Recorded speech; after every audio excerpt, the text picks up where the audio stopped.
All right. We've got 2:02 p.m. Nate, if you wouldn't mind, go ahead and going through a roll call. It looks like we're missing a bunch of people, but that's not a shocking development. So we got a roll call, and then maybe some more people will join as we get started. Yeah, give me 1 second to pull up the list. Yeah, no problem.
Hey, Nikki, Trevor was just going to have me do the roll call. Would you rather do it?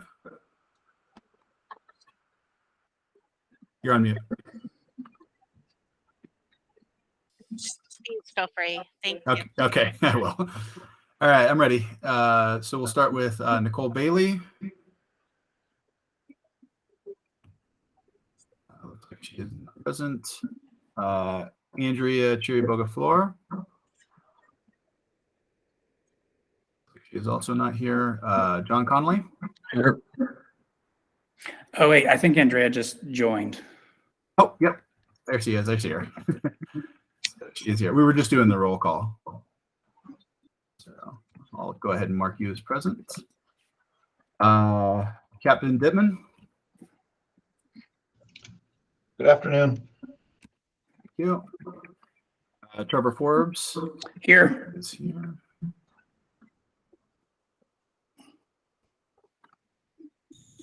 Troy Hill, you said was not. Jim House. Here. Thank you. Nicole Lawless. Present. Thank you. Michael Pierce. Present. Thank you. Officer Prunsky. Here. Thank you. Brandon Rich.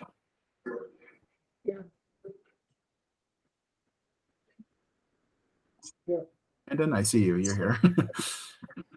Jeffrey Reister is not here. Nathan Riley, I am present. Which just leaves Joyanne Rusha. I do not think she is here. Okay. All right, so that's let's see. 1, 2, 3, 4, 5, 6, 7, 8, 9, 10 in attendance, and 4 currently not here. Awesome. All right. Thank you, Mr. Riley. If everyone had a chance and received our minutes from last meeting, or I guess if anyone did not, let me know. And otherwise, I'd like to get a motion from somebody to approve the minutes from our last meeting. Yeah, I reviewed. This is Leonard on the. I'm sorry. I don't recall receiving them actually. When were they sent? This would have been, It was Friday evening, I think. yeah, Friday evening. This Friday? This past Friday. Okay.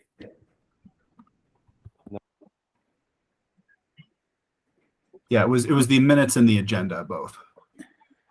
Yeah, it was April 8th, and it had the meetings from the 3/9/2022 meeting, along with the agenda for today.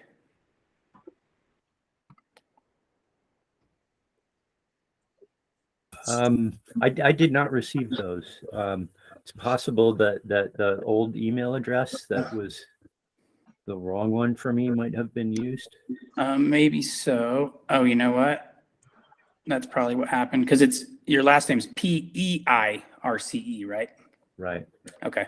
I'll here during the meeting in a minute or whatever. I'll send those over to you so you have them for your records. Okay. That being said, could we get a motion to approve the minutes? I'll provide that motion. All right. Can I get a second? I'll second. Thank you, Captain Dittman. Minutes are approved unless anyone has any objections. Okay, minutes are approved. Thank you. All right. I guess first, Nate, you said you had some administrative items you wanted to cover. Yeah, thank you. Give me 1 second. Let me pull up my notes here. So a couple things. Just an FYI, I'm going to be circulating, we call it a compliance affidavit to all members of the task force. Feel free to take a look at it. You can provide me with some feedback on it if you like, but really it's just something that the department requires for all board and commission members, which were included in that group. It basically just outlines things we've kind of done up until now. So like the training we received in our very first meeting, it annotates that we received that training and we were able to ask, follow-up questions and that kind of stuff. It also indicates that we've received our state email addresses, that you've received a copy of the department's boards and commission handbook that has a lot of different policies and stuff that can be reviewed in there. So it's basically just indicating that we've kind of properly onboarded everybody in regards to everything, at least currently, that the department requires. So I'm going to be circulating that to everybody. If you could please write your name in and sign it, and then send it back to me, because the department does need to get that from all of us. So I'll do it. If you all could do it as well. Like I said, if you have any concerns or anything after reading through it, just shoot me an email and let me know. But again, it's just standard department policy type stuff. So that was the first thing. And then also, I'm pretty sure everybody has their state emails up and running. It looks like everybody's been using them. Everybody's been responding to them. We appreciate that. Yes, please use them exclusively for towing task force related business. We appreciate that. Just FYI, I had a comment made to me last week from one of the executive director's office staff, and they had mentioned something about doing some additional training for us on like best practices and bylaws and stuff. So I don't know anything more about it at this time, but just FYI, that's something that might be coming up here in the near future. So I'll of course let you know when I know more about that. But it sounded like something that was pretty important that they wanted us doing. So just FYI, there might be something else on that coming, but I'll try to get that compliance affidavit out but to everybody by the end of the week. And like I said, if you have any questions on it, just let me know. That's all. Okay. Thank you. All right, thanks, Mr. Riley. Next up, I just made a little note for some time for Mr. Roberts. We, and by we, I mean me, have had some misdirection on communications policies and stuff like that. And so I spoke with Mr. Roberts for your email, and I'm quite aware of the rules now, so apologies for that. But I want to give Mr. Roberts some time if there's anything else he wanted to kind of clear up or let us know about or anything like that. No, I appreciate that, Trevor. And by the way, no apologies are necessary. It's just my job to remind you all about these rules that you aren't otherwise walking around with, and you should be glad that you aren't walking around with them always in your head like I am. So I don't have anything to add. If anybody has any questions, I'm here. Awesome. We appreciate that. And just moral of the story is, folks, like, if we get some emails from the public, I will step in, or Mr. Roberts, and just redirect them towards the public comment period during our task force meetings if they want to bring anything up or ask questions related to task force business. Okay. All right, moving on. Really the agenda. Mr. Pierce, go ahead. Sorry. I had similar concerns just because I thought when we discussed this at the very first meeting, that there were issues about speaking with individuals in the task force, speaking with the public in any capacity with regard to towing. And I guess I'm confused and concerned just because there are a ton of cases where if I'm to do my job here, I would like to get input from people who are affected by what we do. And it strikes me that I'm not allowed to do any such thing. So I'm feeling rather constrained by what I looked at as this advice.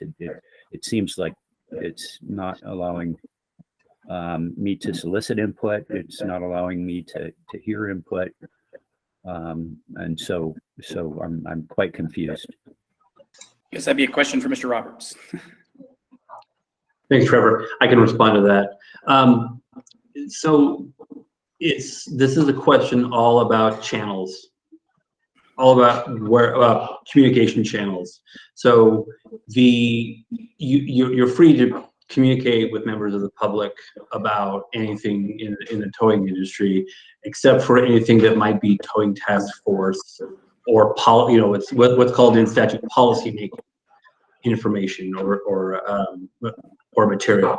So that if it's something that you think that you would talk about or should be talked about in a task force meeting, that is something that you should not be talking about with members of the general public. If you get inquiries, the proper channel to funnel that information, for the information to flow, is to Nate, who can put it on the agenda for us to talk about at a meeting. Otherwise, what we end up doing is we end up crossing a lot of lines by having communications outside the proper channels. So I think probably the best the best advice that I could give at this point, just since we are early in the life of the task force, and so what might be policy making business for the task force might is can be unclear, and it's sort of developing as this entity is proceeding in time. But if you have a question, is this something that I can respond to? Is this a question from a citizen that I should respond, and how should I respond? I'm right here on this rectangular screen in front of you. Reach out to me, ask me a question. I can respond to it, get it put to bed pretty quickly, and give you advice. Would it be okay if maybe, Mr. Roberts, I think I know where Michael's concern is, because frankly, I had similar. Is to give a couple examples, and you tell me if I'm right or not. So sure. I guess first is, our by law, the task force business is actually quite narrow, right? It's discussion and recommendations around rates, and any complaints that the PUC would proactively ask our input on. And so it's quite narrow. So an example might be, Mr. Pierce, represents mobile home communities, right? And so he might have someone who would want to talk to him about, towing rules or behavior they may view as predatory that they want to relate to him and things like that. That appears to be completely appropriate for him to engage in those discussions. But if someone said, "Hey, Michael, I'd like to talk to you about the calculation of the CPI increase for towing fees," that is very clearly within the task force's range. And so that might be something he wouldn't discuss with them. You got it. But a broader towing topic that doesn't relate to those might be okay. Is that? That's exactly right. You nailed it, Trevor. Thank you. Okay, awesome. And the same for me, right? Like, me and Mr. Connolly at a towing industry meeting might be talking about how horribly expensive fuel or tow trucks are. That's outside of the tow task force range, so we can talk about that. Absolutely. You shouldn't be engaging on strategy, on recommendations about rates or anything like that. You got it. Awesome. Okay. So, Is that Michael? Yeah. So if I could follow up a little bit more, so I want to analyze this into three kinds of exchanges. One is we are communicating about what the task force is doing, perhaps positions of where we would like our recommendations to go, but it's from us to the constituents, right? And in which case it looks like we might be stepping over a representation line, because we're speaking as an individual task member representing the task force, and that strikes me as crossing a line. Another would be an exchange about, say, somebody has some issues and that brings up towing rates, and so we engage in an information gathering exchange, and then perhaps it's a two-way. So we go both directions. We get information from them. We suggest what could be done. But there's a two-way information flow. And then there's another one, which is a one-way, which is to say, we're trying to find out more what your concerns are. Tell us what you're experiencing. And I am in that latter situation so many different times that it's going to be hard for me both to serve my more general role of collecting information from people without, by holding this as a barrier. Tell me what you want. Tell me what you're experiencing, except don't tell me anything about experiencing tow rates. I can't hear that, something like that.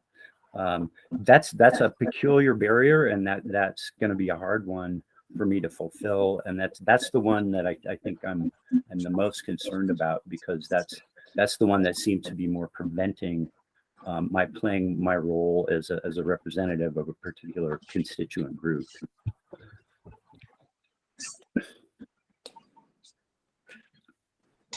Okay. Echoing in with Michael's statement as a constituent, or I'm sorry, as somebody who I'm supposed to be advocating for the public at large.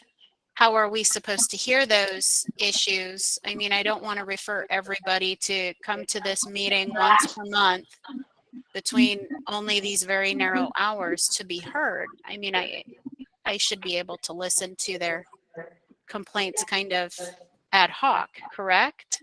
I just can't necessarily state anything. Or am I completely wrong? Yeah, no, you can hear it. You can't shut your ears to things. But when you have the communication, when I say communication, I mean responding. So responding as a task force member outside of a meeting with a member of the public about task force business.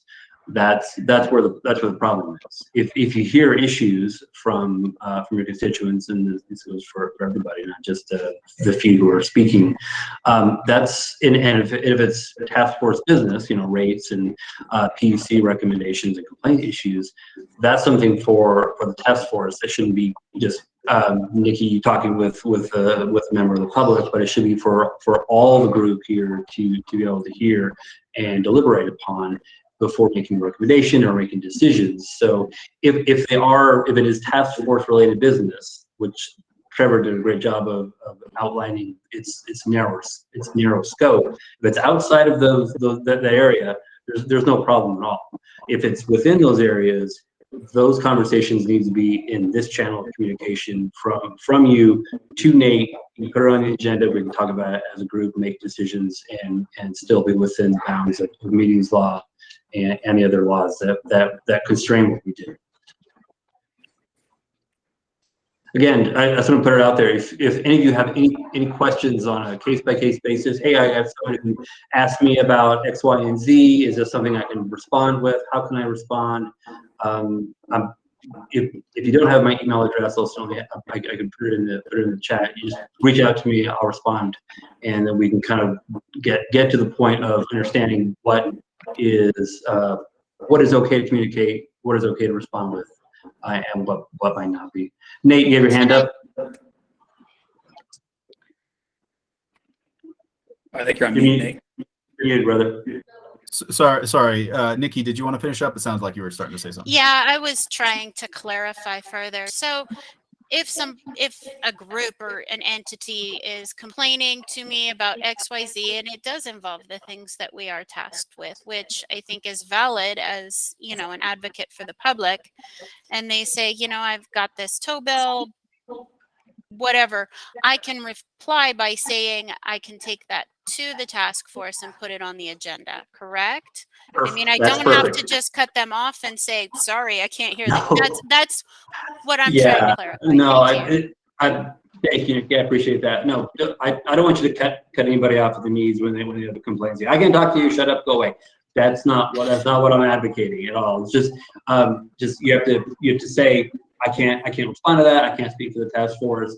I'll bring it up to the task force and we'll deal with it. Or if it's something that would be a legitimate complaint with the commission, you can certainly say, make a complaint with the commission. They have the regulatory authority over these entities, over this industry. Here's how you do that, or Nate can show you how to do that. Perfect. Thank you. You're welcome. Sorry for cutting you off.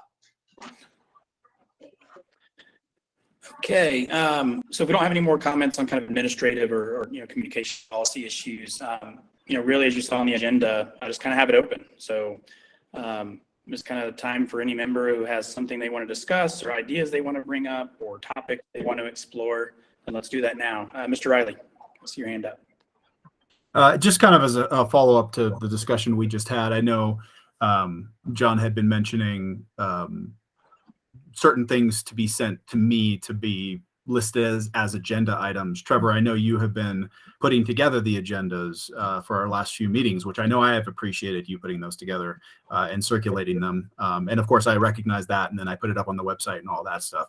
But is that something is that the process you want to have? Do you want people sending stuff to me and then me sending it to you, or would you rather have people just send it right to you, or what's the best way to do that? I don't have a strong opinion on it, but I'm a big fan on making things simple. So if folks have agenda items, probably the easiest thing is just email it to me. But usually I'm going to try to send out the agenda at the latest on the Monday before the meeting.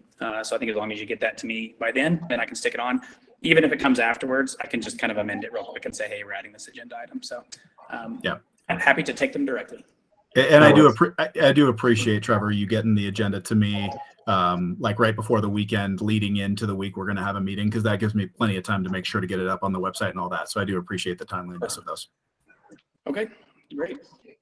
What about, I'll stay on that same subject. When we have, like what happened last week with the email chain, what do you do? What do we do in those situations when you got consumers wanting to ask a bunch of questions and understandings, and how do we answer that? So I'll say what I should have done, and Mr. Roberts can tell me if that's correct. So what I should have done is just kind of interjected and basically just said, in this forum, I can't have that discussion. If there's something you'd like to discuss specifically about my company or things outside of the task force's purview, here's my email and feel free to contact me. But just so you know, I can't discuss any task force items during that conversation. If you'd like to discuss task force business, please join the next meeting during the open comment portion. Is that correct? You're crushing it today, Trevor. Thank you. That's perfect. Painful lessons. We just address it in the meeting then. Yeah, or frankly, Exactly. If it's not task force business, then it doesn't need to be part of the task force in general, I think. Exactly. Okay. Well, I've noticed there's been a lot of confusion on what the task force is. I guess its purpose, right? I mean, a lot of people believe it should be more than it is, and it's not. And so it creates a lot of confusion amongst not only ourselves, but others. Yeah, it's a good point. I mean, with the general public, they just see towing task force, right? And so, even us, it's taken us a while to understand and appreciate and internalize that, like, we have a very narrow scope. The rate charts and any complaints the PUC wants to bring to us. That's it, right? But the general public doesn't know that. And so, those things are going to come in, and we're just going to kind of have to, unfortunately, just be like, sorry, that's not part of the task force. And they probably won't like that, but it is what it is, I think. Yeah. Good. Okay. All right. On that note, we're here to talk about rates. So does anyone have any items they want to discuss, questions they want to ask about rates, or anything like that?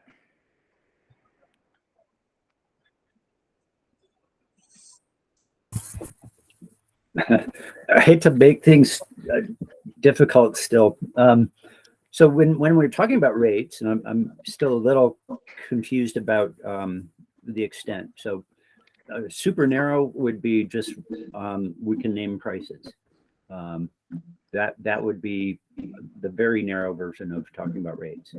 Another one would be here's a sample rule. You can only charge such and such rate if you have satisfied XYZ conditions. Yeah. So the question is the latter within our purview? My thinking is I would say more the latter. So I don't think it's just that we can debate over this number or that number. I think process issues are fair game. So, and here's an example. The PUC with the CPI increases bases that off a sort of CPI index, right? And it's specifically, I think it's like the Denver, Aurora, Lakewood that the Colorado Bureau of Labor Statistics puts out. So a fair discussion topic would be, is that the right CPI index to use? When should that be published and go into effect? Or maybe the federal CPI index should be used. That kind of process around that, I think is fair game for us to discuss. I don't think it has to be constrained to a number. Another example might be, when are, daily storage fees assessed? Like when during a 24-hour period? That's not specifically the rate per se, but it is directly related to it. So I think those type of topics are covered in there, but I think it does need to be constrained to those items. An example of something that would be outside that would be, discussions on, how towers are given permits, right? Or how those permits are revoked, or the complaint process. Things like that, I think, are outside the purview, but anything that is directly related to how rates are set, the process for calculating those each year, how they are presented to the public, right? Like, is that being done in a transparent way? Is it easy for the public to see those things? I think those all fall within it. Okay. Let me give you just one example of where this is headed to. And this is maybe a very gray area.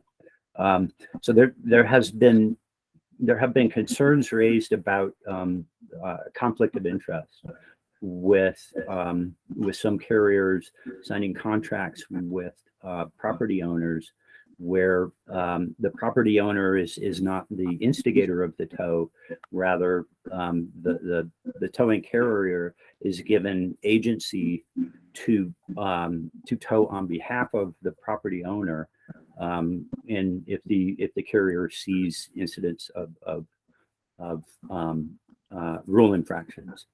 So there's a question of whether that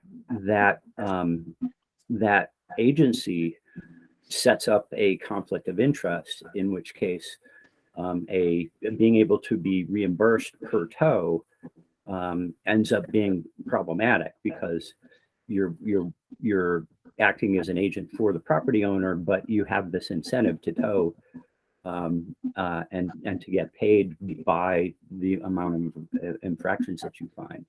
So that might be a reason for saying that look, these rates should apply to people who do not have agency for the property owner, but might apply if they're notified by the property owner that there's a car that's not in compliance with the property owner's rules. So I'm curious about whether our discussion could go into that kind of a policy issue. So I'll tell you that, I think that's an awesome topic, right? And I would argue it's a very, very, very important one, maybe more important than rates. But the law is super clear on that doesn't kind of fall in, agency, types of violations, those type of things just don't fall within our purview. So although I agree with you 100%, and I want to discuss that, it is what it is. The lawmakers did not put that in the law, right? And so I think that falls outside of the scope. Mr. Roberts, you're the expert and lawyer. Would you agree? Yes, I'd agree with that, Trevor. That was a good description. Okay. So I know that's not a great answer, Mr. Pierce, but it's the answer, unfortunately. So. That's something we can talk about freely. Yeah, I'm not going to cut anyone off. So if anyone just Outside wants of this, right? Yeah. Okay. Right. Yeah, that's a good point, Mr. Connolly, because that's outside of the scope. It's outside of the scope. And so you can talk about those things, and lobby on their behalf and talk to lawmakers and do all those things for sure, because it's outside of the scope. So it's sort of a double-edged sword, right? So we're constrained with what we can talk about here. At the same time, if the scope of the task is enormous, then that would be a problem too, right? So, anyways, so that's kind of the answer on that. Andrea, you go by Dre, right? I just want to make sure I'm. Yeah. Okay. Dre, go ahead.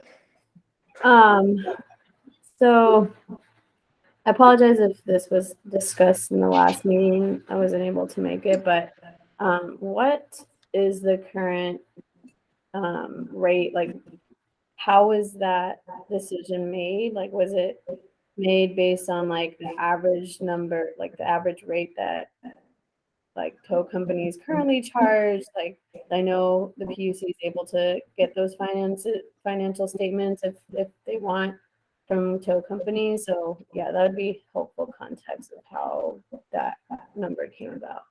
But yeah, I mean, Mr. Conlon knows the Yeah. history on this, so I'll let him answer. Right. When the task force first started, the basic, there was zero, right? There was no baseline.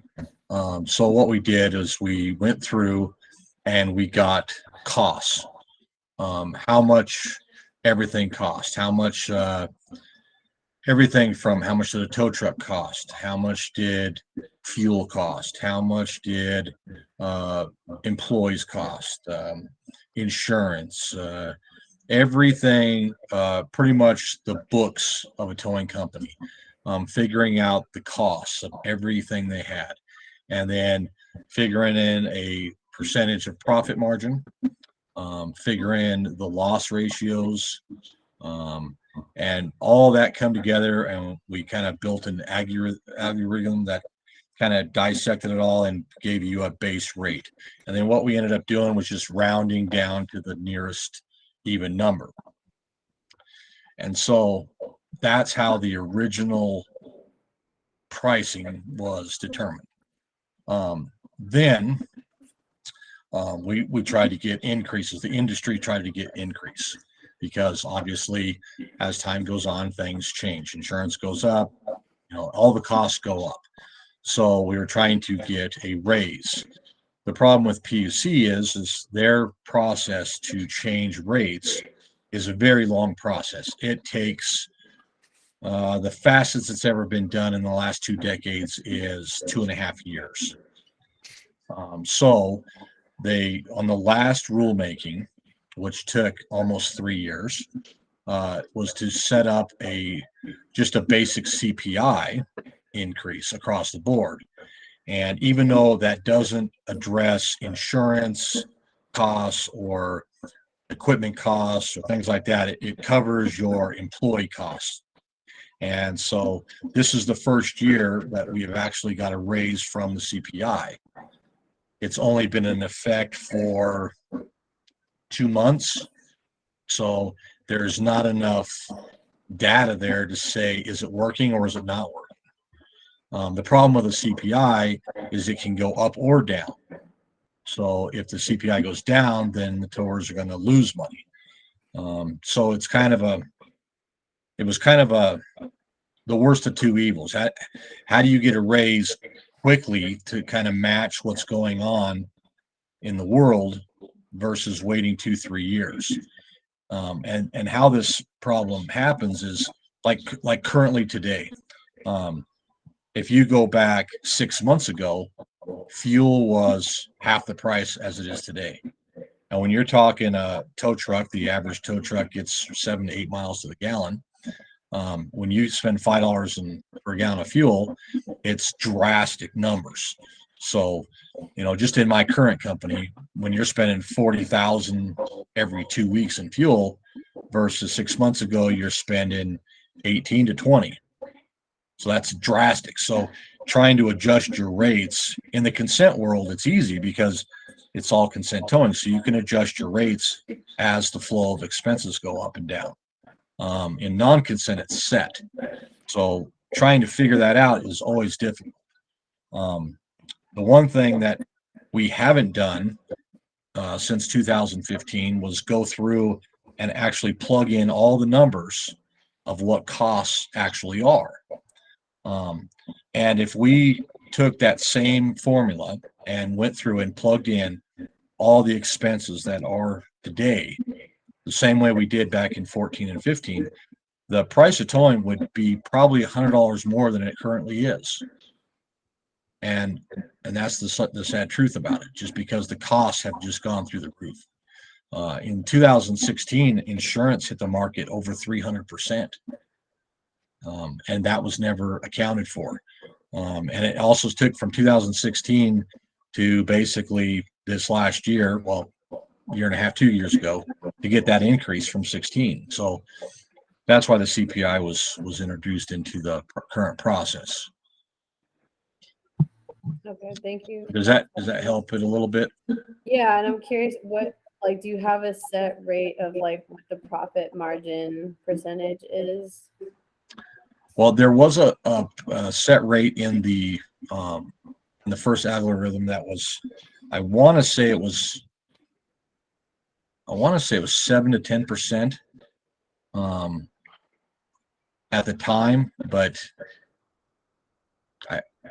I don't think that was an appropriate calculation back then. But like currently right now, I make less than 1% profit. And I'm one of the largest companies in town, in the state, actually. Yeah, and just to dovetail off that, the profit margin, the truth is this is really hard, right? And so I guess I'll just like lead with that. Establishing rates. There's a reason why, commissions and government regulatory agencies have large boards with lots of different stakeholders to come up with these things for much larger industries like, utilities, healthcare, things like that. Because even the question of profit margin, if you said, okay, well, we're going to establish that we want towing companies to have a certain profit margin, and you worked backwards from that, that becomes a very complicated question. So even the definition of profit margin, are you talking about like net income profit margin, like cash flow after taxes profit margin? What about capital expenses like buying trucks? So the definition of profit margin doesn't include the $800,000 to $1 million trucks that Mr. Connolly needs to own, for example. So first you have to establish like what is profit margin to begin with. Establish what is a fair rate of return in that area, which is very difficult. And then when you back out of that, it becomes very difficult because the truth is companies are different. So a larger company might have a different, either good or bad profit margin than a small company. A company who does, a lot of consensual towing, like AAA, and does a little bit of law enforcement, maybe a little bit of private property towing, is going to have a different mix of profit margins. And so it's unfortunately, I don't think it's impossible, and I guess that's part of our job, to figure that out. But unfortunately, it's just not quite that simple. So the task force a long time ago, in many states, Colorado is not the only state that has this challenge, right? Texas is the same way. Many others have this problem that at some point in the past, they got a task force of some kind together, or just regulators even, and kind of clumsily went through this process to figure out rates. And some people thought it was too high, some people thought it was too low, but people compromised at some point and said, okay, well, towers said we can live with this and we think we can stay in business. And other people said, okay, this is reasonable. Then once they established that kind of became the anchor. And then the problem that has arisen here and in other states is that, as Mr. Connolly mentioned, costs go up, but those rates stayed the same. So maybe they set the rate in 2002, costs kept going up. And so every 3 or 4 years, the towers would get more and more unprofitable. Some would go out of business and they'd be like screaming, like, we need to reevaluate this, and then say, okay, we'll catch you up on the CPI. And so it's done in this very lumpy, haphazard way. And so several states, Colorado was one of them, have recently said, you know what, there's a cleaner way to do this. We already kind of went through the process of figuring out that rate. Let's establish an annual CPI increase that could go up or down. And it ain't perfect, right? Like the CPI increase isn't directly correlated with towing expenses, but it's kind of what we got. And it's not an excellent solution, but it seems like it's the best solution anyone has come up with now.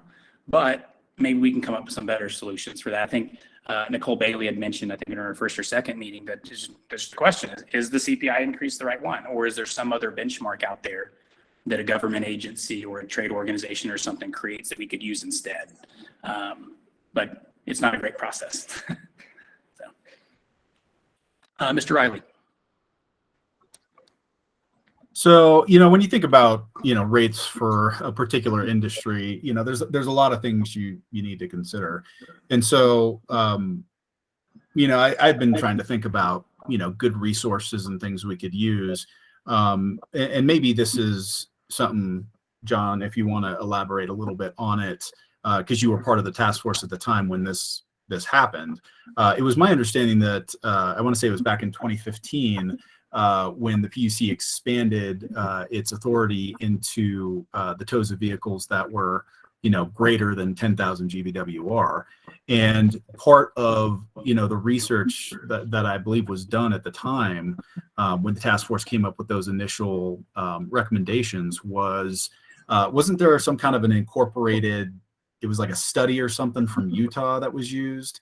I guess I'm curious how much weight that was given, because I mean, obviously, Colorado is a very different state than Utah, but information like that kind of just to review and to take into consideration, I could see being helpful. So I'm wondering if we want to go down the path of, exploring what other states are doing and compare it to here. I know that's not always the most effective exercise, but it's an idea. It's something I was thinking about, so I thought I'd mention it. But John, do you want to elaborate on that study and how much it was used, if it was used? So the Utah study was brought up because they had done the work as far as, creating the wheel on what they used for expenses to figure out costs. And so we kind of just followed their process, because Utah is kind of like Colorado in a lot of ways. And the number one thing that we have to make sure we don't forget about is, what about the towers that are not in Denver? They're not in Boulder, they're not in Fort Collins, they're not in Colorado Springs. You have a tower out in Yuma County, right? And he's got to drive 30 or 40 miles to tow a private property tow. And, these are problems when people say, oh, you shouldn't charge a drop fee. You shouldn't have a drop fee or something. Well, what about the guy that had to drive 40 miles to that parking lot, right? So that he's got all that expense in fuel and employees, truck costs to drive a truck out 40 miles to tow and then not tow nothing. He's got expenses, right? So we have to be careful on, we are regulating an entire state that has vast different problems. And so that's kind of where it came from with the Utah. They have, big cities and they have rural areas as well. So it was kind of that ballpark. The mileage charge, for instance, on PPI is based off of, how far off I-25, because mostly everything off I-25 is rural past a certain mile period. So that's why it's more miles in a rural area than it is in the Denver area, for instance, or Boulder or Fort Collins or something like that. So that's kind of where that came from. Yeah. Mr. Rich, I see your hands up. Yeah, I just wanted to add to what John was saying, and if I recall correctly, part of the other reason that we did Utah and looked at Utah is because, one, while we were given that responsibility of setting rates, we weren't given any funds to go out and do our own study or to do something like that. And so, absence of having any funds to try to do something like that, that seemed the most recent study that was done. And so that's why we picked it, as well as we felt it, was comparable to Colorado, but to give us a guideline and to see if those expenses and stuff matched up fairly well, or if we need to make adjustments. But it gave us a framework, without having access to any funds to try to find, what we thought would be the best way to go about doing it. We couldn't do surveys or anything like that. We didn't have any money to do that. Yeah. Mr. Pierce? Thanks. A couple of questions. One, I would be very interested in just seeing any of the basis on which these rates were made. So it sounds like you guys did an excellent job of bringing stuff together. I just would love to see the calculations on which this is based. So Nate, do you still, sorry to interrupt, Nate, PUC was the chair in the last task force, Ron Jack, and he's the one that kept that, and I believe it was on a cloud server that everybody could access and plug the numbers into. Does the department still have that? I can ask about it. It's not something I'm immediately familiar with. Is it something that was incorporated into that primer that we got when we first got together? Yeah, so that's what I was going to say. And actually, Mr. Pierce may not have gotten it because of the email issue. So, Mr. Pierce, go back and check through your emails. And if you don't have it, please email me and let me know, and I'll get it to you. But there was a long primer that was distributed. I mean, it was a lot of pages. I don't remember how many. That kind of walked through the history of rate making and what I would say is the most detailed way we're going to get it. And so if you'll check through your email and let me know if that I can send it. It's some long reading, but it provides some pretty good detail on that. Right. Well, so I saw a lot of references to studies, but I don't recall seeing the studies themselves. I don't recall seeing particular numbers that went into the calculations. It's That's I think where we're fairly interested in is those kinds of details. The other question I had that's related to this is the issue of whether or not it's appropriate to have the person who is towed cover all of the expenses. So let's say that the expenses are fine. They've been calculated with appropriate due diligence and so on.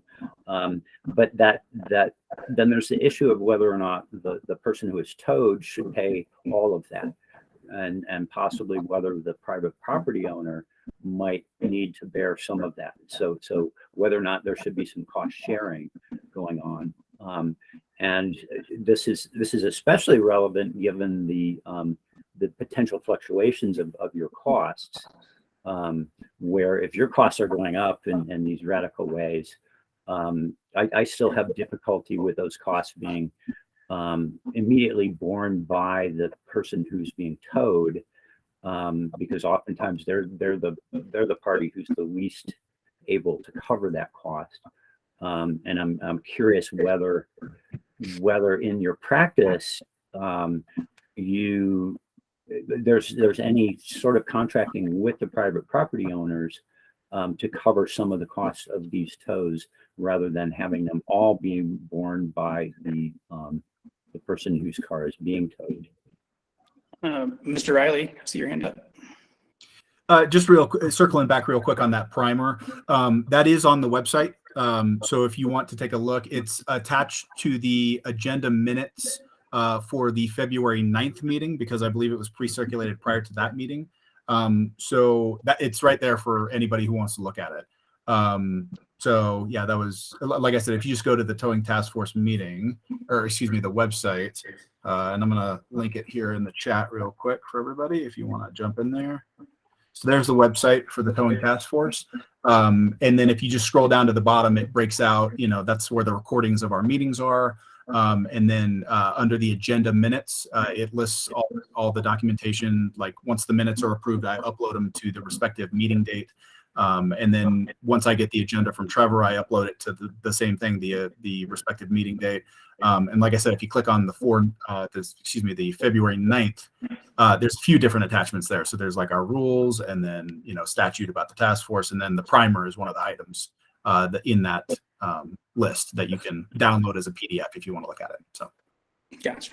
All right. Thank you, Mr. Riley. To your question, Mr. Pierce, I don't really, at least I don't, maybe someone else does. I don't have an answer for two reasons. One is I think that falls outside of kind of the scope we talked about. And then two, that's just more of a fundamental question, I would say, on someone's perspectives on private property rights. And so it's just kind of a fundamental political question more than anything else. I think that's more Actually, I would say it's more Rich's department to answer, seeing how he represents the property owners. I guess I beg to differ on this, just because it directly affects the raise. So if it is possible and appropriate for the property owners to cost share some of the enforcement actions, then that has a direct relationship to what it seems appropriate to charge. So I'll be happy to answer. I would just be curious to wonder why the property owner would bear costs of somebody who's violating the community policies, right? So for instance, if somebody's parking in a fire zone or in a disability spot, and to take that person's car so that the person with disability could use it, and somebody violated the rule, why would that be borne by the property owner, which ultimately would be borne by all the residents of that property, because the property owner is going to have to make a profit like the towing company. So whatever that expense is at the end of the year is going to be shared amongst the residents. So then in that sense, the person with disability who's getting their spot cleared would share part of that cost of the tow eventually, for the person who's actually breaking the rules and parking in, somebody's spot for convenience. So that would be kind of my response to that. Ms. Bailey? Yeah, I have to agree on that point. I think by doing some sort of cost sharing, you're basically passing the cost from the violator to the people who are following the rules, which I can't wrap my head around. Why would you take some of that cost away from the person who's violating the parking rule and give it to the people who are following the parking rule? So maybe I'm not looking at it from the right perspective, but that's my gut reaction.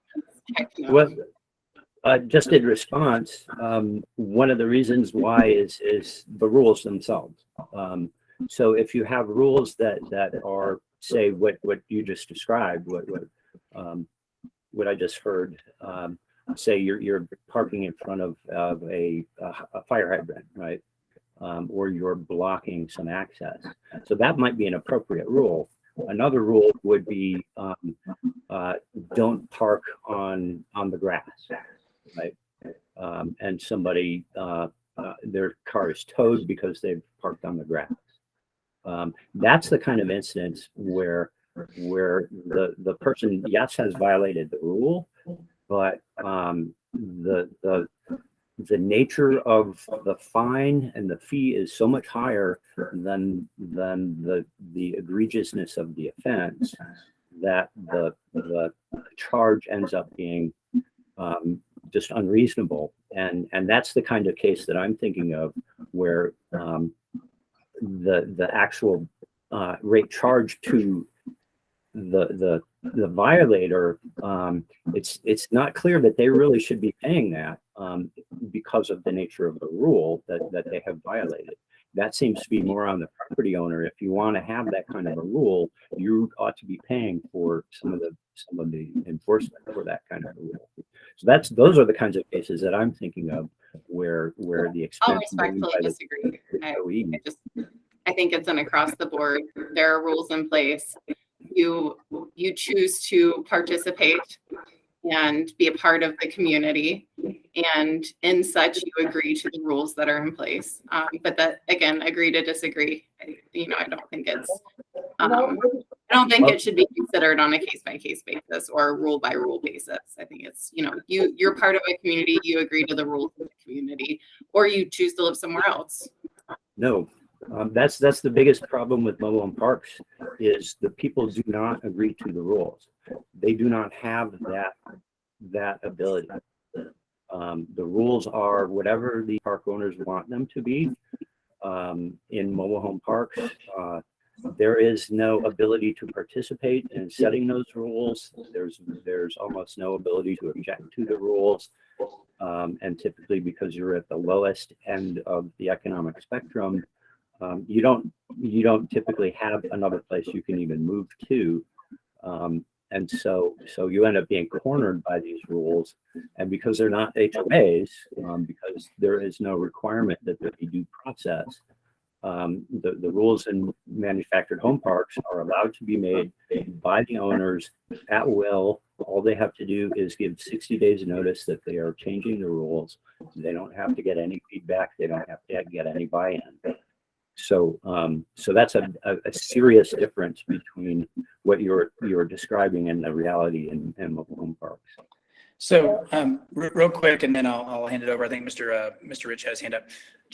I want to frame one. I don't have a response to that, but I want to frame one thing for some perspective, that when we're talking about rates, that the purpose of the rate is not meant to be punitive, right? So it's not that the person is getting charged an amount to punish them for breaking the rule. That's not the purpose, right? The purpose is to allow the towing company to remove that vehicle because it's in violation. And there's a separate set of discussions on what is an appropriate violation and who sets that and stuff like that. But the rate is not meant to be punitive. It's to reimburse the tower at a fair rate of return for having to provide that service and remove the vehicle, right? So I just want to make sure that's clear, because sometimes that gets conflated, that the idea is that well, this violation, they should be charged more for the tow than this one because it was more egregious. But that's not correct, because it's not meant to be punitive in nature. So I just wanted to make sure everyone kind of understood that perspective. But Mr. Rich, I saw your hand up. Yeah, I mean, I just think to respond a little bit, I think what Haley was talking about, as far as availability and where somebody can move, I think that's like a larger, broader discussion about how much product type we have available and, that. But in general, a property owner, if you make it a rule, for instance, on the grass, right? Like if you're trying to provide an environment for your residents and your residents are all paying rent and they want a place to live that is, it's a nice place and you want to keep it that way. I think when you go on the grass, it creates further damage than, for instance, parking in front of a fire hydrant, right? Because if somebody's parking on the grass, it's tearing up the grass, it could be tearing up your landscaping equipment, sprinkler heads could be knocked off. And so it'd be the same principle of, well, the rule followers and the people that want to have a nice place to live are paying, then would be compensating for the person who is kind of tearing up the place where they're looking at, of parking on the grass, knocking out sprinkler lines, stuff like that. And we can just do what Bailey said, then everybody else would be paying for, what somebody violating those rules. I would say in general, at least, and we manage a lot of communities around, and I don't have any clients that are having a set community policies that are just to be punitive to the residents. In fact, it's the exact opposite. We're trying to attract residents into our communities. So the community rules are set there so that way the community can be enjoyed by all, not anybody can't just do what they want and it creates a bad environment. So I don't think that a property owner is trying to be punitive and just set mean rules. I think they're trying to make it a pleasant place for people to live in general. I mean, I'm sure there's violators out there, that do stuff, but in general, I mean, they're driven by just like the towers of, hey, we just want to make a reasonable profit, and in order to do that, we have to provide a service and good customer service to our residents. So that's all. Okay. All right. Anyone else? Any thoughts on those topics or others? There was another hand up. Oh, wait, hang on. I see, Mr. Kelman, we have I'd love to hear from you right now, but we have a public comment portion kind of at the end. So if you could wait till then, I promise you we'll open that up when that happens. I appreciate that. Thank you. Absolutely. Okay. Anyone else? All right. We got, do you go by Nick? I prefer Nikki, but Nikki, yeah, Nikki, this okay. is just what pre-fills from my email. Apologies. I had a question from last month's meeting. Trevor, you had stated that you would be able to bring some documentation for exactly, I guess it was, I'm going to pull up the minutes. I'm sorry. As far as what items, Forbes agreed to give specific business statistics from his company related to vehicle collection times. And I don't know if you have those, but I guess I'm curious to see what honestly, what vehicles, what they're being towed for. I mean, because I think when we're trying to break down what those tow rates are, I think what I think Mr. Connolly at that particular meeting had stated that because he does a lot more of the police ones, he wouldn't be able to bring those statistics to the table. And I think you had stated that you would be able to bring some. Of course, they would be specific just to your company or companies. However, I think it would give us some clarity and some idea on what the vehicles are being towed for. I mean, hopefully it's not just getting too close to the grass, but Yeah. I Yeah, absolutely. So, yeah, I'd be happy to talk about that. And I'll tell you some of the statistics I just know off my head because they're just common things that I just remember. And I will caveat with saying that like every tow company is different, right? And so this is just my experience. So I don't think you can extrapolate this to the entire industry or anything like that. But I can tell you that, well, first, about 10% of cars that are towed end up not being picked up. Right, so those would be abandoned cars, and that varies from market to market. Some markets might be higher, some markets might be lower, and it also depends on the type of towing. And those abandoned cars are mostly, right? There's exceptions, but are mostly truly like abandoned. Like if you were to go into, and I invite anyone to come see our facility, and anyone from the public is more willing to contact me. I'd love to give a tour. But some of those are literally like RVs with meth labs in them. And I'm not, that's not an exaggeration. If you think about it, every car that's manufactured and someone buys it new, at some point reaches the end of its life cycle, right? At some point, somebody is the last owner. They don't last forever. And most of you have probably never had a car that you said, hey, like this car's done. I'm the last owner. I'm going to take it to a recycler. I would be willing to bet no one on the task force has ever taken a car to get recycled after you were done with it. What happens to those cars, every car that's ever made, eventually mostly gets abandoned. That's just kind of how the value stream works with cars. And mostly those cars are abandoned either they can only be abandoned in one of two places, either on public property or private property. And on private property, they're often abandoned in apartment complexes or on commercial parking lots or something like that. And so private property tow companies pick those cars up, right? Often because the owner looked and said, this car's been here for 2 months, like, please come pick it up for being abandoned. Sometimes it's for another violation that is produced by it not having moved for a long time. So I'll give you one example. Somebody, lives in an apartment complex. They have a car that kind of reached the end of its life. It stopped running. They made a decision, right or wrong, that like, I don't have the money, or I don't feel like fixing the engine or the transmission or whatever. I'm moving to a new apartment complex. I'm leaving the car there. And the car's permit expires, for example, or it's in a reserved space that now belongs to somebody else because they moved in that apartment, and that car might get towed for not having a permit, when in reality, it was just kind of abandoned there, right? And so that, combined with actual cars that someone, deemed were abandoned on private property, get picked up. Right. And the majority of those cars, Mr. Connolly can probably chime in if this is wrong, are sold to scrappers to be recycled, right? Like they're not cars that somebody's going to drive or take title to or anything like that. And so recyclers would buy those cars at, in the hundreds of dollars range, not a lot. So that's one statistic that might be helpful for folks. The other is on like parked on landscaping, just because that's been brought up. And actually, I'll give you an actual statistic, again, just from our businesses. Give me one moment. I had someone send this to me. Well, see, I look at this differently than you do, Trevor. I look at it as it doesn't matter. It doesn't matter why I'm towing something. It doesn't matter if it's parked on the grass or parked in the fire lane.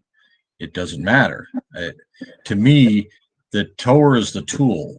They're not the ones that are making the choice of why something's towed. Those are property owners and those are police departments. The tower, the bottom line, the black and white of it is, there is a cost to put a driver in the truck and have them go to a location and come back. That there's just a cost to that.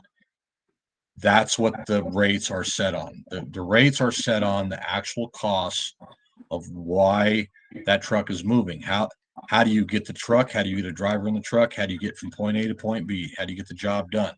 Those are costs. The reasons of why something is towed has no bearing on what the cost to operate that truck is. And we got to make sure we understand this. And it's like Michael was saying, if it was up to me, the property owners would pay all my tow fees and the consumer could get it for free always. Because then I'm guaranteed the property owner is going to pay me up front to come tow that car. Because like Trevor said, there's a lot of loss there. But regardless, the cost is the cost. Doesn't matter why we're towing something. It's still the cost. It's no different on police towing. If I send out a truck to tow a DUI and it's on the road, it takes that driver and truck X amount of time to do that. If it's off the mountainside down in the river, it's still however much time it takes him to do that. I have employee costs, truck costs, fuel costs, insurance costs. Those costs are costs. That's all this board should be thinking about is the cost to actually operate a tow truck, period, with minimal profit. We're not asking for millions of dollars in profit every year. We're asking for a little profit, like any business out there should get, is a little bit of profit for their investment.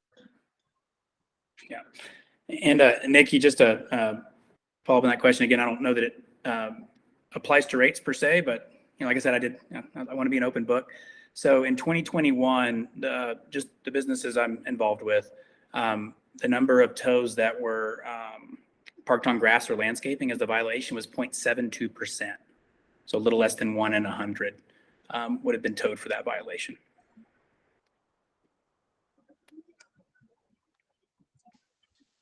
Thank you. And Yeah. you do raise really valid points, John. I kind of was curious earlier if we can reconstruct using that formula, and I don't know, hopefully publicly available numbers, because obviously we wouldn't be able to create all of the reports to reinvent the wheel to come up with what it costs currently based off of that that Utah study that you guys used as the formula. I am curious if we could compare that with the CPI and kind of see if we're going to expect to have big gaps. But I also do think that from, and my information is all secondhand, but the information that I'm getting from the public is not that, especially in these non-consensual tows. I was looking more for like consensual tows, non-consensual tows, police tows. I guess, yeah, completely abandoned vehicles, I think would be different. I would think would be different, and the needs would be different to tow than somebody got a flat tire. And I think the pricing on those are different too, aren't they? The consensual versus the non. Okay. So I'm not completely off my rocker. Thank you. No. Yeah, no, actually, Nick, that's a good point. And you are right. So just be clear, consensual tows are not regulated.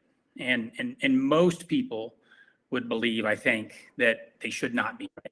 A consensual tow, by definition, the person receiving the service. So like if my car broke down and I want it taken to the shop, I get to negotiate that. I get to go choose which towing company I use. I can call 5 or 6, get the cheapest price, and negotiate those things. And so those consensual tows are not, it's regulated in the sense that the towing company has to have a permit and meet, insurance requirements and stuff like that, but the rates are not regulated. And I'll tell you, there's not, to my knowledge, a state in the country that regulates consensual towing. And most people would agree that doesn't need to be regulated. The non-consensual towing, which is, there's 2 categories. There's law enforcement towing and private property, which are similar, different in some ways and similar in some ways. Those are regulated because the person that's car is being towed doesn't have an opportunity to negotiate that, right? Like if I get a wreck on the side of the road and, maybe I go to the hospital or I get a DUI or whatever. I would never get a DUI, but let's say that somebody did. A law enforcement officer authorized that tow. The tow company that is there, that's on the rotation or whatever, takes the car. That person doesn't have that opportunity. And so that's why that rate has to be regulated, because, otherwise the truth is, and, in many markets, in Colorado, back in the day, John probably remembers this, there were certain types of towing, whether it was the size of the vehicle, that weren't regulated. And then unscrupulous towers would charge exorbitant fees that like any person would think were ridiculous to get a car out, which obviously is unfair and not right. And so that's why those regulations have been put on for those. I think that a lot of this disagreement on rates and stuff like that comes from a couple different perspectives. I think it's important for all of us to understand both of those. So, one side would be like me and Mr. Connolly, right? So we're looking at it saying like, we have costs and, we want to provide good opportunities and good salaries and stuff for our employees and be able to hopefully grow our businesses and things like that. And so we look at our costs and say, we have to have a certain level of revenue to meet that. Where someone from another perspective, Mr. Pierce, for example, and I'm glad someone has this perspective and is voicing it. There's another side to that, and that's the consumer, right? So it's like, okay, that's fine, Trevor. Like, you need to earn a fair rate of return. But then the question is your rate of return so ridiculous that it's not fair for that person who's paying it, right? And so those are the two perspectives that we're trying to look from. And I think it's important for everybody to understand both of those. Like, it wouldn't be okay, in my opinion, from my perspective, to say every person who gets towed needs to pay me $5,000. Like, that's just not reasonable, right? That's not taking into account the fact that the person getting towed, that's a crazy amount of money, and they're not going to be able to come up with it often. And so that's just not reasonable from my perspective to look at. In the same sense, someone from the other side, it's probably not reasonable to say, like, it should be free for everybody, right? We might disagree that that's not reasonable, but it's definitely not in the middle, right? It's definitely not a compromise at all. And so, we should just keep in mind that we're coming at this from two different angles, I think. Jim has his hand up. Mr. House, you had your hand up? Yep. I did, but so a little bit back to the history of the original towing task force, which I was part of, was it was actually instigated by the trucking industry. They were the ones that originally lobbied to have this task force formed back then. And John had given you a really good history of that task force. And I just wanted to clarify that the task force at that time, we only looked at the Utah as an example of what basis they were using. It was insurance, employee costs, and we actually, the task force reached out to a lot of the areas of Colorado, because it is I-70 corridor, Vail, Eagle County compared to Cortez, down in the Four Corners. I mean, there was a very different, different cost basis, different travel basis. And we tried to, and then not once did we ever use, thought of it as a punitive when we were setting these rates. It was basically trying to get the rate so we can provide the service of towing for, that made it profitable enough to stay in business for all the the different carriers across the state.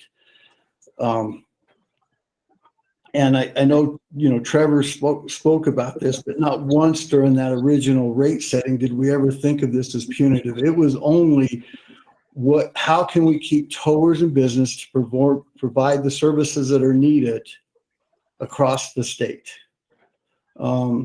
And, I know Mr. Hill isn't here today, but he had mentioned in the meeting, I think in last month or the month before, that they were having issues now with consensual tows in the trucking industry that were higher than the set rates for non-consensual tows. And I wish he was here to expand on that, because I don't know if Mr. Connolly has talked, has the trucking industry talked to him or anything about that issue, or so I'd like to find out what that was all about, that the trucking industry was having an issue with. Actually, a lot of my large truck accounts, I charge more than what the non-consent rate is. Just because the price is too much. I mean, at $5 a gallon, those heavy trucks get 3-4 miles to the gallon. You're talking a 60,000 pound tow truck. it cost me $1 million plus. Unfortunately, the only reason I do that with law enforcement is because I'm the only one they got in certain areas, and I do that to help out my state and my community. If I told you that heavy duty was profitable in law enforcement, I'd be lying. They are not. I lose on every one of those, and that's a huge loss. So, yeah, trucking companies end up paying the cost for those units and those employees.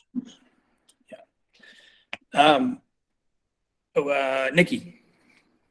Sorry, guys. You're I right. hate to capitalize, but I am Please do. curious, with both John and Trevor, if you guys could give some insight into the differences for the cost of non-consensual versus consensual right now for the smaller vehicles. Are those pretty equitable? Are those also something that you charge more for than what the law is limited to? I'm just kind of curious if that follows along with the big truck that No. scenario just given. No? Okay. No, the small cars there's a lot more obviously cars than there are trucks. And the problem is competition. There's a lot of competition out there. And if you looked at the PUC stats, they average about 200 new permits every year, but the number always stays around 700 towers in the state, which tells you 200 tow companies go out of business, 200 go in business.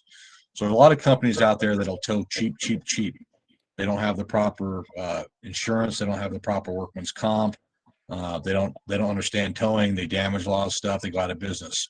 So your rates are a lot lower in the consent world, but you also have the ability to schedule that. So I can schedule 20, 30 tows throughout the week here, and I can put my workforce on that, and I'm not sitting on a whim. Where in the non-consent world, like in law enforcement especially, you are on the clock 24/7 just waiting for the phone to ring, and that phone may never ring. And then you may get a call, and it could be something that's been abandoned for a few days, and you lose completely on it. So, I mean, you take a huge loss on a lot of that non-consent stuff that you have to adjust for. So consent is a little bit easier. I mean, in a perfect world, I would not do any non-consent towing.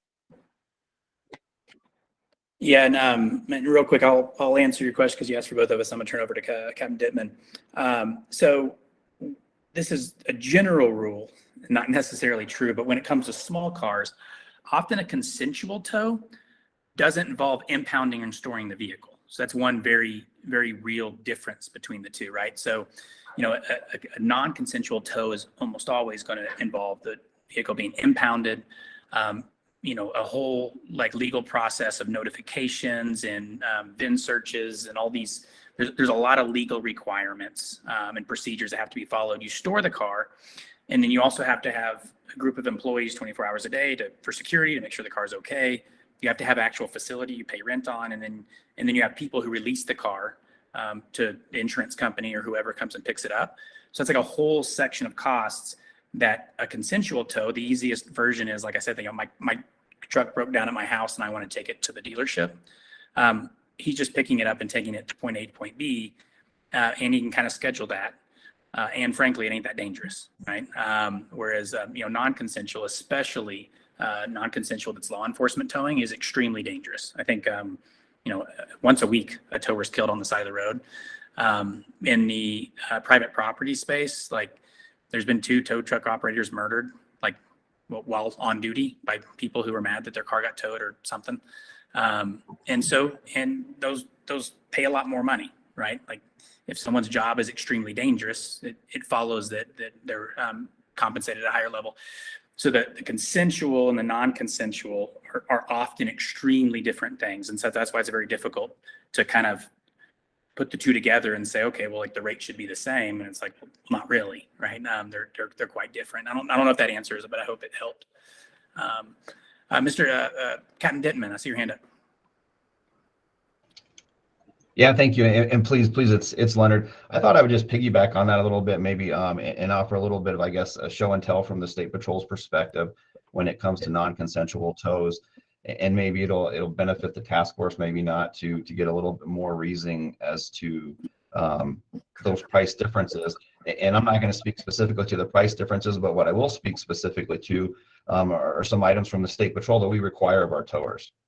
And I think if you look at the history of this task force, the reason someone from the State Patrol was appointed is we touch all areas of the state, right? So we bring a law enforcement voice that's, in theory anyway, all encompassing through the entire state, representative of different geographical regions and a lot of different communities in that realm.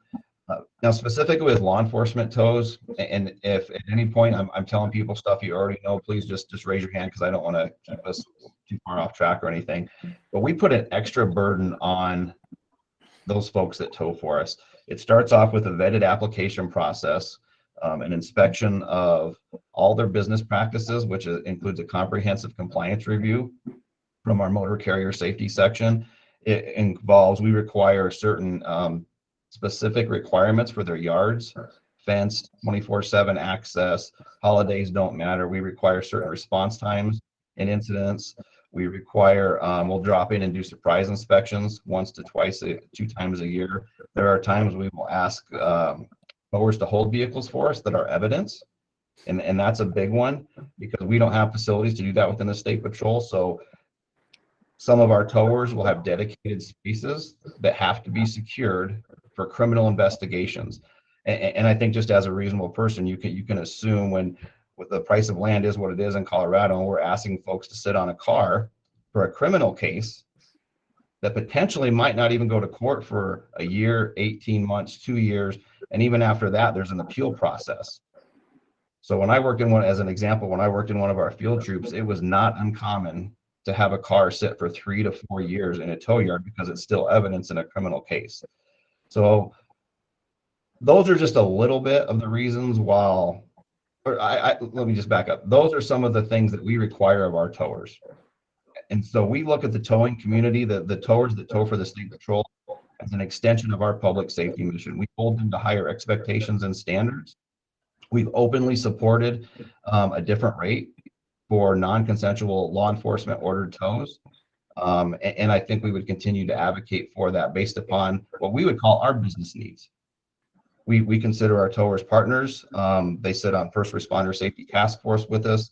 Mr. Forbes, you're exactly right. Far more tow operators are killed on the side of the road than there are troopers, firefighters, or EMS personnel every year. So we look at it as a partnership. We have extra requirements we place upon the folks that tow for the State Patrol.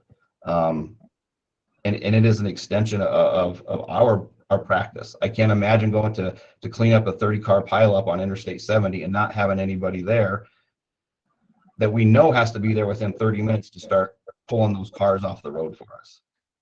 So for whatever it's worth, there's a little bit of perspective from the State Patrol side of things. Awesome. Thank you, Leonard. Appreciate the help. Okay. What else? What else we got?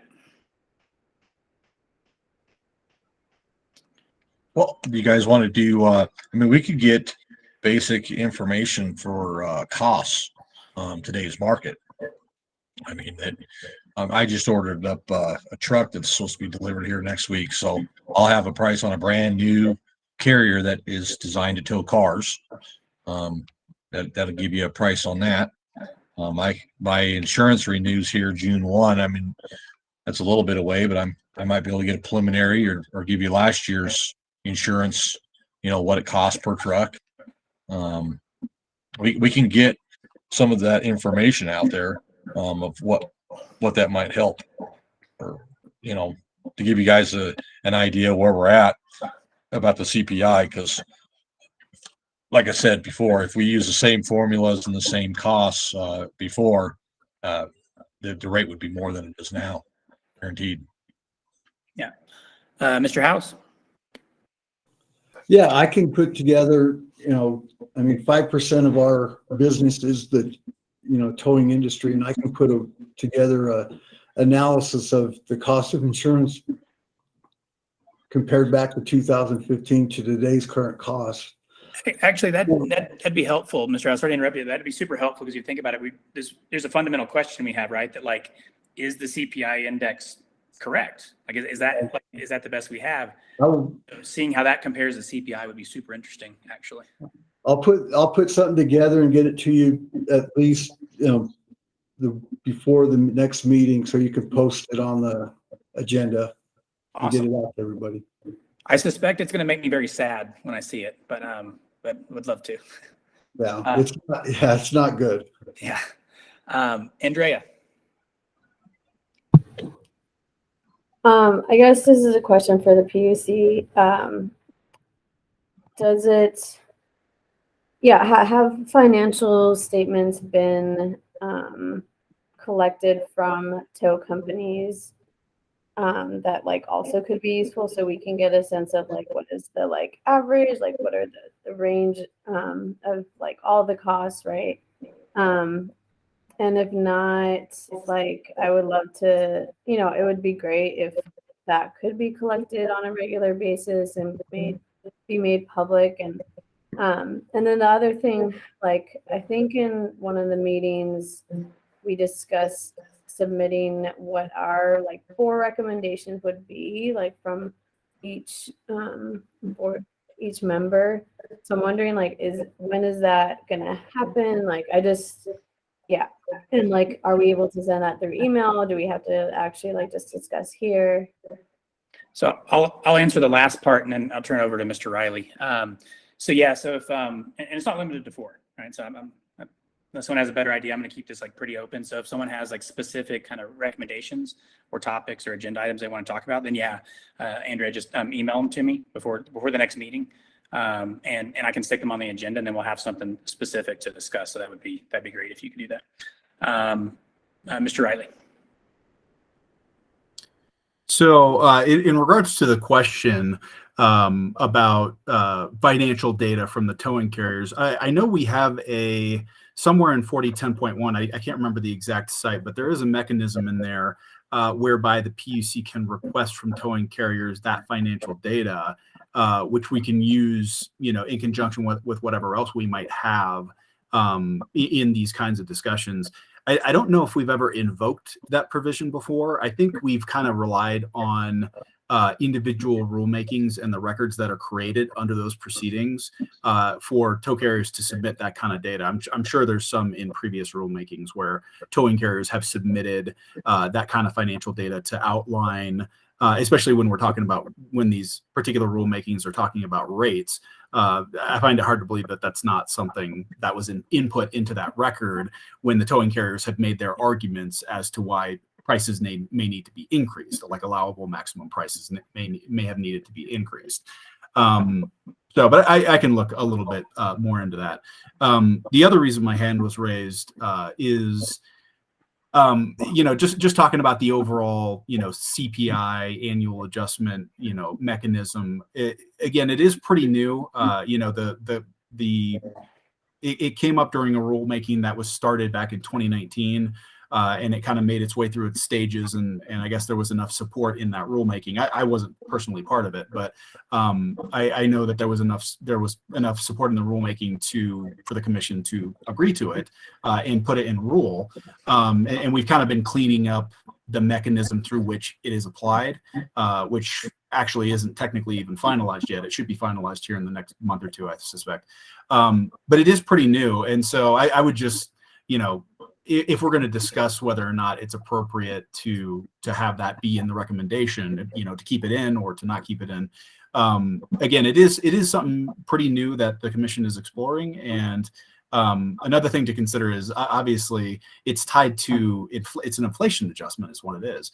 And so I think we all want to consider that we're in a pretty unique time when people are talking about inflation. So, it's just because it looks really bad right now, it doesn't necessarily mean it wouldn't work long term. And that's the only thing I wanted to mention is, let's all try to keep an open mind about it, because it is new. It's something we're trying out. Maybe long term it might be a good idea, but I could see everybody looking at it through the lens right now of high inflation levels and being like, well, that obviously doesn't work. And again, maybe that will be the result. Maybe that will end up being our recommendation to the commission. But anyway, I just wanted to encourage everybody to kind of keep an open mind and realize that we're in somewhat of a unique time right now. Yeah. Thanks, Mr. Riley. Mr. Rich. Yeah, so I just have a quick question, because I'm just trying to recall during the last time, we did this, it seemed like there was a long drawn out process after we submitted our recommendations. And I can't recall, I thought that maybe they didn't accept our pricing recommendations or portions of it, and I'm just wondering if anybody recalled, if I didn't follow it after we did it and followed the complete process.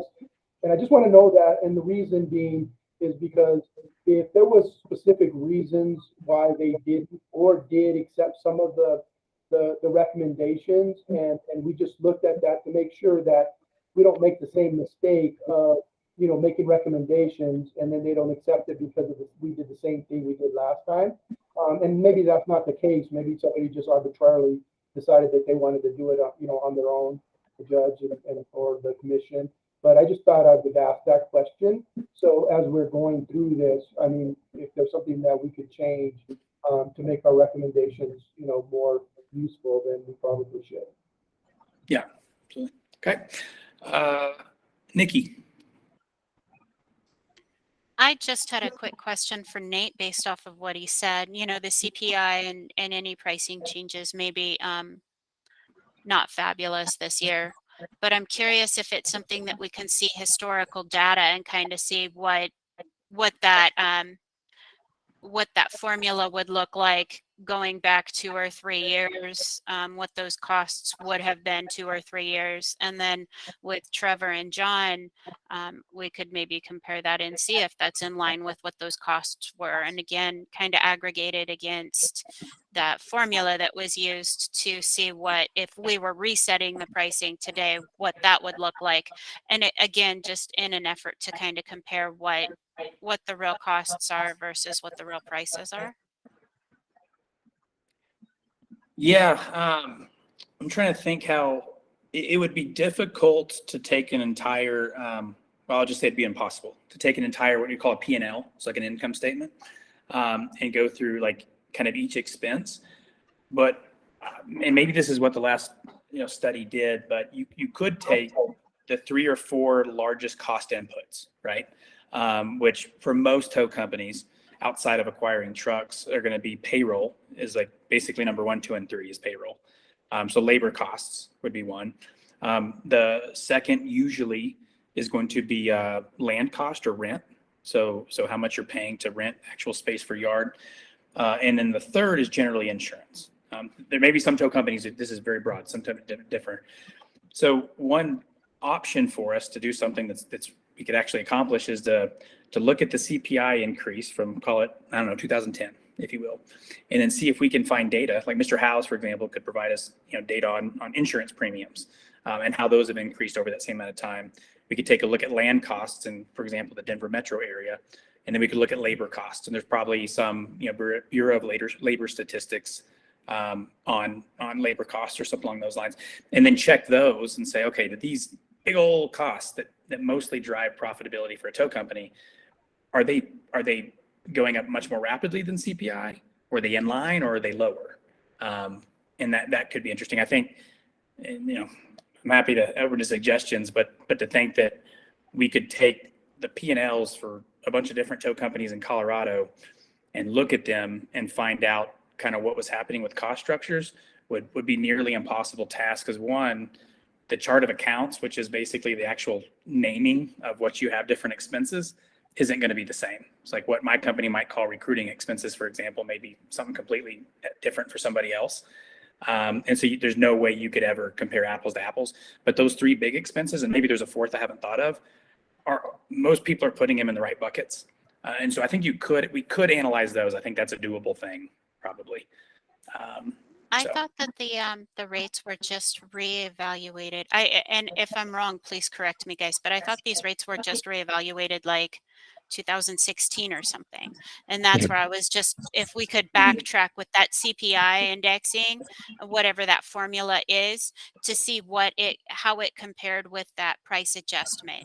That's more what I would, and then advocating for it, because again, if our CPI adjustment is probably not going to be very reflective this year as far as its successfulness going forward, I was just saying, could we historically look at that? And is that a formula that's somehow available, like what they're doing with is it something that they're manipulating the CPI itself, or y- I guess I don't have enough information to really bring that assessment to full scale, but that was my question to Nate as far as, are they just looking strictly at the CPI, or is there a formula that they're using in tandem with the CPI to create this towing increase or decrease each year? And then could we historically maybe utilize that, go backwards to compare it to when those prices were reset and see if that's a fair comparison? Mr. Riley? So to answer your question, it's a straight CPI. That's what's in the rule. I'm actually going to go ahead and link. This is the website we get it from.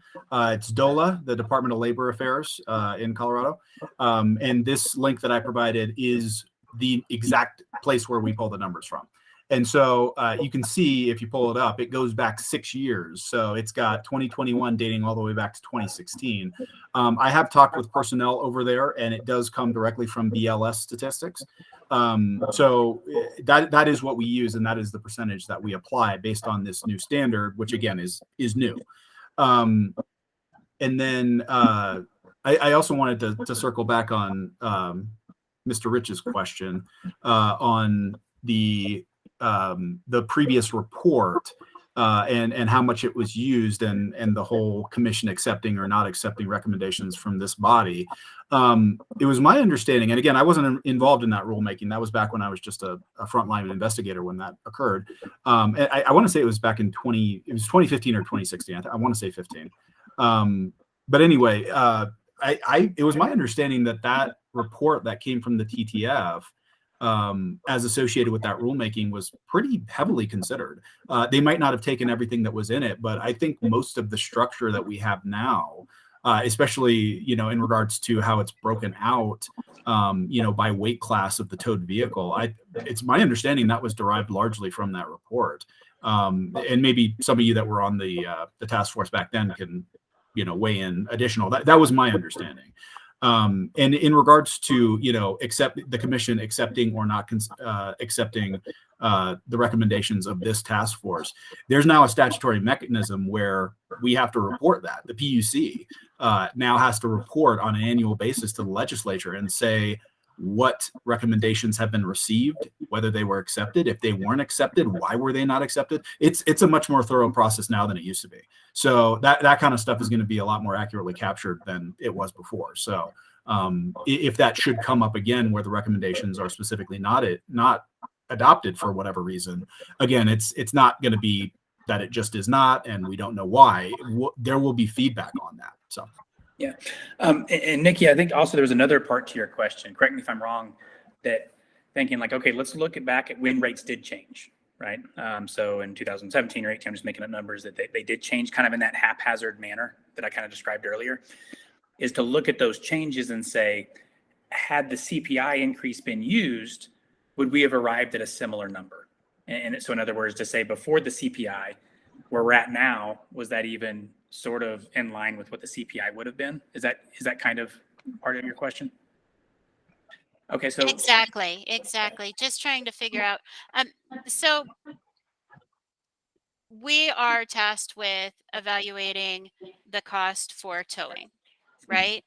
And there is a mechanism now in place to adjust that annually.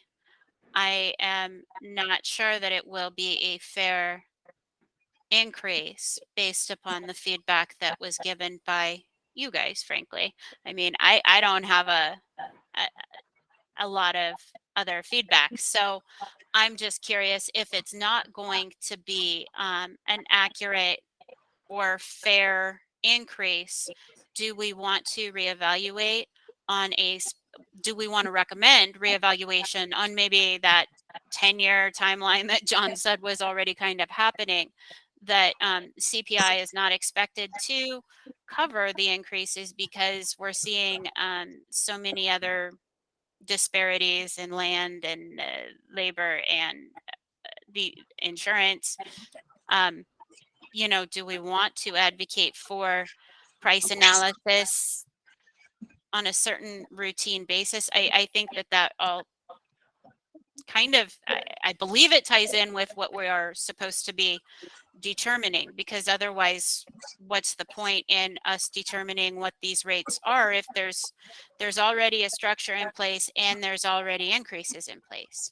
So that's why I'm curious to see how effective the CPI as an increase is presumably going to be.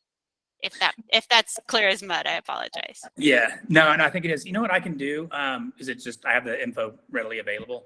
I can go back before our next meeting and look at rates, and I'll have to probably get some help from Mr. Connolly, but look at rates going back some amount of time, at least to the extent we have data, in kind of one row, right? And then put the actual CPI from the same source that we're getting it right now, put that on the other row, and then see where it would have been had we used CPI. And so we can kind of look and say, like, you know, in 2010 rates were this. If we'd been using CPI that whole time, what would they be now? And what are they, right? And we can kind of compare that. I'll tell you that probably they'll be behind because the catch up took several years, and so it started at a different point. But that may not be the case. So I can take a look at that and just have some info, because if nothing else, it would give, you know, task force members a baseline to say, like, you know, is it even remotely, you know, reasonable to use the CPI increase? And that'll give us a baseline. I'll tell you, and Mr. Connolly may disagree or may have a similar opinion, that as far as the CPI now, I just don't know. It's one of those things where it's like you have to kind of see it play out. You know, some costs 2 to 3%. Yeah, you know, I think it's 2 to 3% low is where we're looking at it. Back when we looked at it then, to get back to Rich's thing, when we submitted to the PUC, you got to remember that was a time where the task force was not loved at all, because at the way that task force originally started had power over PUC. And then that all got overturned at the Capitol. Remember that? And we ended up just doing the rates. When we submitted the rates, the PUC rejected them at first and chose to dissect them for over a year. And they brought in the bean counters to go over all of our data, and they dissected that data for a year, only to end up right back where we were. And that's why they went ahead and approved the task force is work, because the task force worked for just over a year, and that was on 2014 2015 prices. When we submitted that in 15, and they didn't enforce that until 16. So you got to remember, in 2016 is when we got the last increase, but the prior increase was like 2012. Prior to that, I want to say 2008. And then here again, we had 16, and we had an increase here last year. So, Thank you for that color. I felt like we arrived at a fair price because there was sure a lot of lively debate right there at the end with the compromise. right. yeah. So, all right. So unless anyone has any kind of hot button topics that they kind of want to bring up, we have about 15 minutes left, and I want to make sure we save some time for public comment. I know hang on. We did have a public comment guest. I don't see him on here anymore. Okay, so it looks like we don't have anyone for public comment. So in that case, we got 15 minutes left in case anyone has anything else they want to bring up. Should we put up public comment first? Wait, we could. One fear is that it will go really long and there won't be any time for the meeting, possibly. But actually, the last few times there's been no one on with any public Well, comment. they listen for a while and then they all get off. So Yeah, good point. I think it'd be nice to hear what someone says.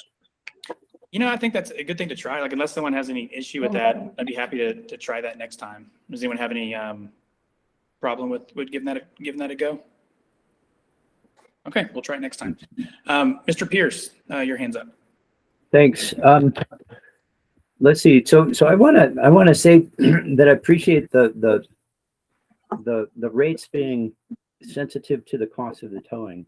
and I don't want to deny that the importance of that, but it's still feeling to me like the considerations are very much all on that side, and the effect on the person who's being towed is just not being factored in here yet, and as a result, there seems to be the lack of a dynamic that keeps things within a reasonable range for the person who's being towed.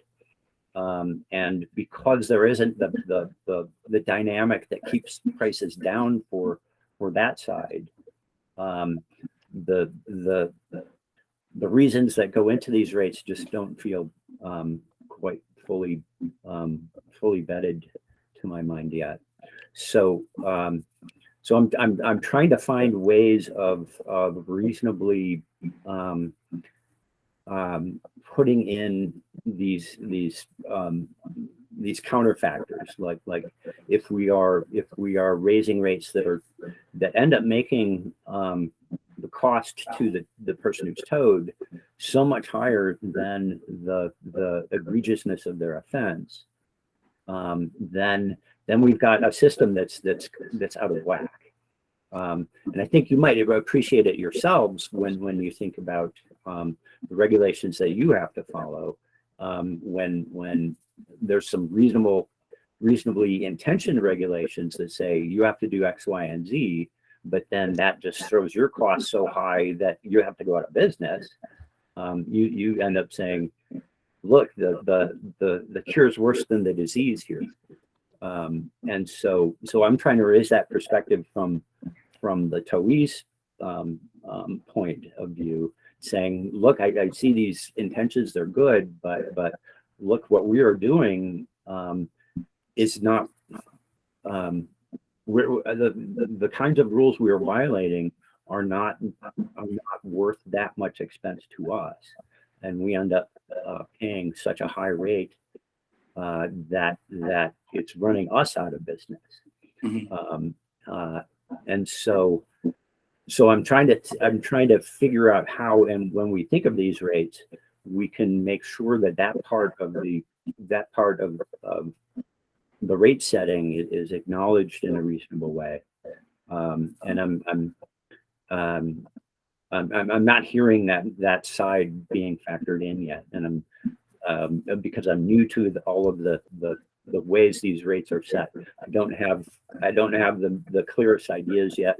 My suggestion that there be some private property owner cost sharing was a way of trying to think through, brainstorm how that might go. But that was just kind of a brainstorm idea. That was nothing Right. that I was feeling committed to. But I still feel like we've got a need to have some way of factoring in those issues, and not quite hearing them yet. And so I'd like to be more comfortable with that side being pulled into how we're setting the rates. Yeah, I mean, if you have any thoughts, I mean, that's why we love to have you on the task force, right? If you have some thoughts on how one might come up with, an analytical way to determine what's a reasonable rate on the part of the consumer, and somehow reconcile that with actual costs for the tower. I don't have the ability to do that, but if you have a way to do that, we'd love to hear more about it. I mean, it's a challenging. It's a unique industry, right? It's challenging because the facts are the costs are really high, and you can't kind of wish those away. At the same time, at least I recognize, right, that like the cost on the consumer, whether it's from a law enforcement to a private property or frankly a trucking company, right? Like there's other consumers that aren't an individual, are also very high. And so there's this fundamental kind of mismatch there.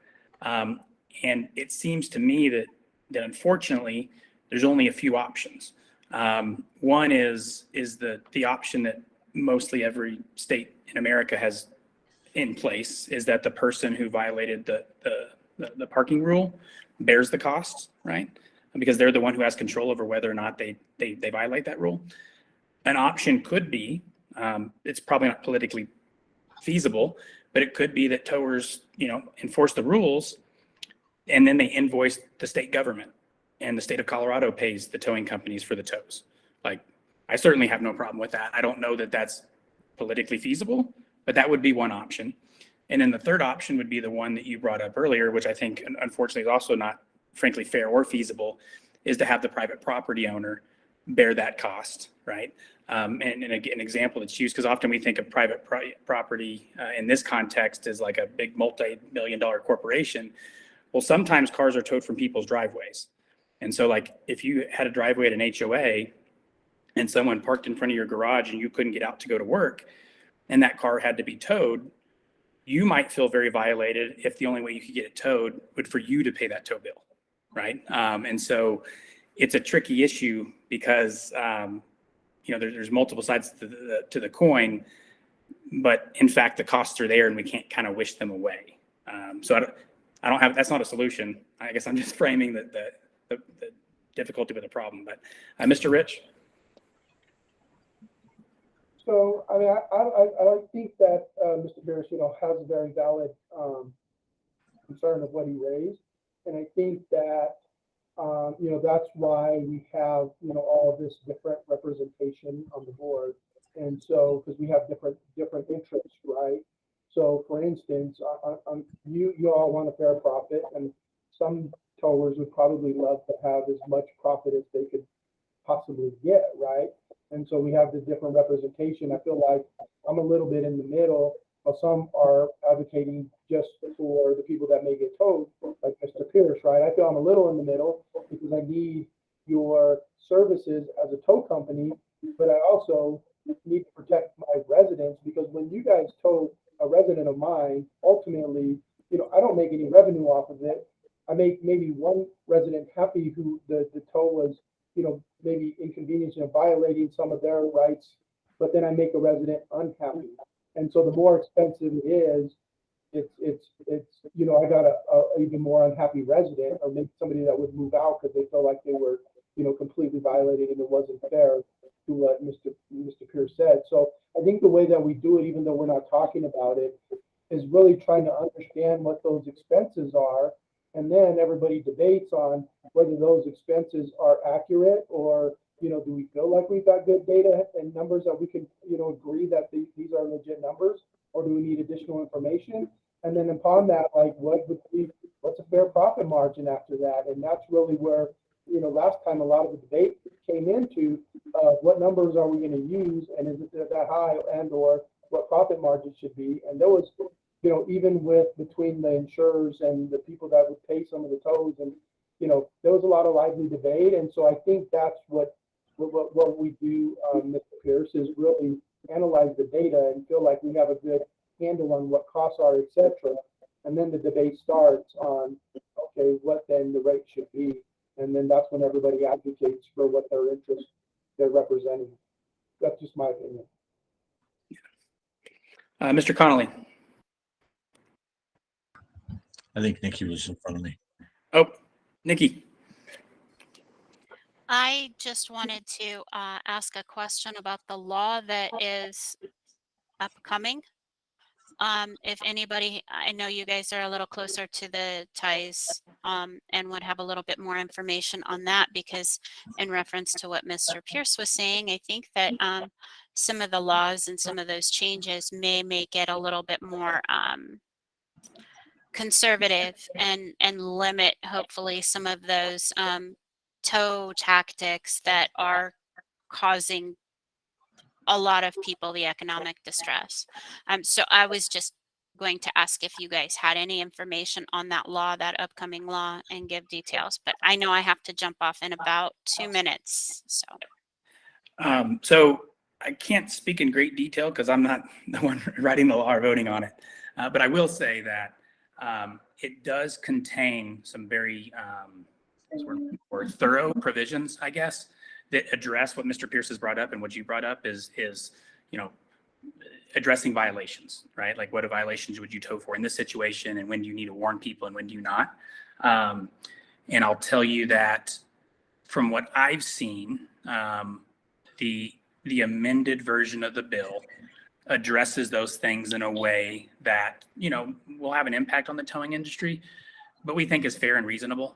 And so it is addressed, and it appears that both sides agree on it in theory. We'll see how the actual legislation gets written and things like that. And again, I don't write it or vote on it. But I think there's good things to come on that part of the bill for all parties, is what I would say. Hopefully. Hopefully. We'll see. I'm not being very optimistic. It's always a work in progress because it could change right up almost to the vote. But to Trevor's comment, even I can tell you that the apartment association has been involved, and from what I heard, I don't know the exact particulars, but I think that every parties are starting to come to agreements and be able to make sure that the consumer is protected for certain tows, etc.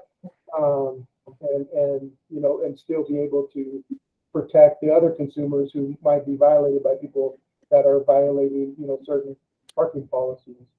So Yeah, and because it falls out of the scope of the task force, just on a personal level, if Mr. Pierce or Nikki or someone just happens to have some questions about that don't relate to rates, I'd be happy to talk with you in that capacity, outside, and kind of provide you some updates and stuff like that, if that'd be helpful. So, okay, looks like we're 2 minutes out, everybody. So I appreciate the time.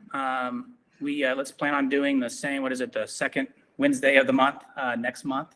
And just a quick reminder, if you have some agenda items that you specifically want to talk about, please send those to me, and I'll make sure I'll get them on the agenda.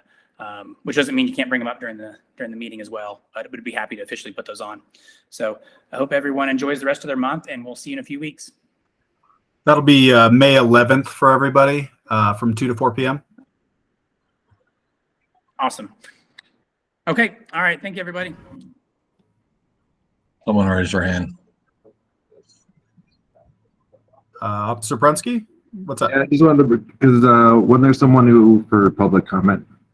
Yeah, there was. He dropped off probably about 5 minutes before we hit that period. So I was hoping he'd jump back on because he had dropped off a couple times before, but it doesn't look like he came back. So I just wanted to make sure everyone got heard. So appreciate it. No, I agree. All right. Have a nice day, everyone. All right. Take care.